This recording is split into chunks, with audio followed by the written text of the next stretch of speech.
தருமபுரி மாவட்டத்துக்கு 4-5 டைம் வந்துட்டீங்க தலைவரா. ஆனா நீங்க ஆய்வு பண்ற பணிகள் வந்து ஒரு சில பணிகள் மட்டும் தான் நடந்துட்டு ஒரு சில பணிகள் அப்படியே தான் இருக்கு.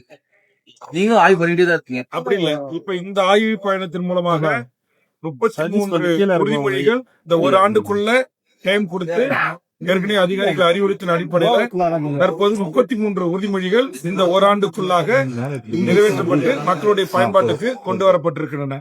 புதிய உறுதிமொழிகள்ல 14 உறுதிமொழிகள் தற்போது நிறைவேற்றப்பட்டு மக்களுடைய பயன்பாட்டுக்கு கொண்டு வரப்பட்டிருக்கின்றன.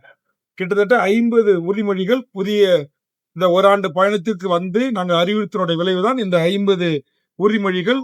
அதுக்குரிய நிதி ஒப்பளிப்பு, அந்த திட்டம் விரைவாக தொடங்கி முடித்து மக்கள் பயன்பாட்டுக்கு கொண்டு வரப்பட்டிருக்கிறது. எந்த ஒரு திட்டமோ எந்த ஒரு செயலோ அதனுடைய பின் தொடர்ச்சி இருக்கணும். ஏன் அந்த திட்டத்தை செய்யல, ஏன் நிறைவேற்றல, ஏன் பணம் ஒதுக்கல, ஏன் அரசாணை போடல அப்படின்ற கேட்கிற உரிமை இந்த குழுவுக்கு இருக்கிறது. அதை கேட்டதனுடைய விளைவுதான் இந்த அளவுக்கு இந்த பணிகள் நடந்தேறி இருக்கிறது.